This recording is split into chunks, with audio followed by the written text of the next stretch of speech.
prison, je dois vous dire que c'est quand même... J'en ai vu beaucoup, mais ça c'est quand même pas mal.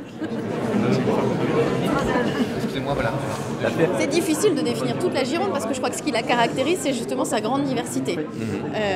Entre là où on se trouve aujourd'hui à l'Aréole, entre la côte, entre l'estuaire, on est sur des paysages, des architectures qui peuvent être très différentes. Donc c'est une grande diversité la Gironde. Demain, alors comment dans 20 ans 20 ans, c'est court à la fois quand on est une ministre qui travaille sur du long terme. Donc comment vous la souhaiteriez, par exemple, même l'Aréole, ces questions liées au patrimoine, ces questions liées à l'habitat, comment vous la désirez? Moi, ce que je crois, c'est que chaque territoire a en lui les capacités de son propre développement. Je suis ministre de l'égalité des territoires et je pense que tous les citoyens de notre pays doivent avoir accès aux mêmes services, accès aux mêmes possibilités de construire leur avenir. Ça, c'est un point fondamental. Mais ça ne veut pas dire uniformité. Ça veut dire au contraire qu'effectivement, ici, à l'Aréole, le vrai sujet, c'est de savoir comment, d'une ville qui a vécu de manière très importante et qui garde un patrimoine très important, qui a aussi vécu des moments plus difficiles, qui est aussi un lieu d'accueil de populations en plus grande difficulté, ce qui est un rôle éminemment valorisable aussi d'être à la fois ce lieu de patrimoine et ce lieu d'accueil, comment elle invente son avenir et comment elle le fait en dialoguant avec les habitants. 33 tours, c'est une promesse de travailler sur l'avenir de la Gironde en 2033. Quels sont les fondamentaux de ces territoires en transition et comment vous les voyez s'appliquer soit au cas de l'Aréole, soit au cas de la Gironde?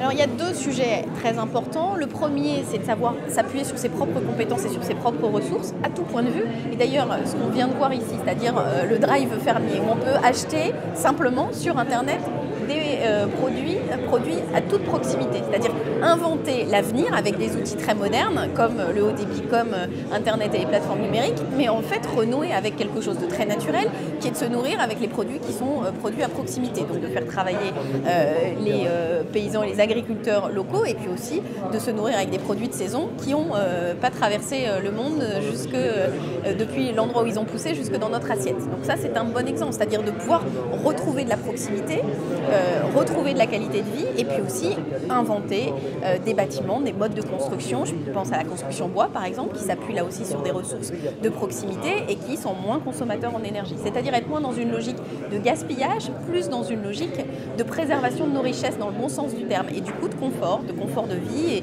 et de plaisir aussi parce que quand on mange des produits de qualité, c'est plus agréable. D'accord. Dernière question et on ne vous embête pas plus.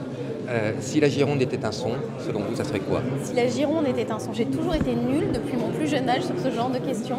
Le portrait chinois et tout ça, je sais pas, quand même. Et avec la relation que j'ai avec la distance, ce serait le bruit de l'eau. Le bruit de la mer, enfin le bruit de l'océan, le bruit de la Garonne. L'eau est fédérateur, donc ça va. On a des chances de gagner. Merci. Merci. Très bonne journée.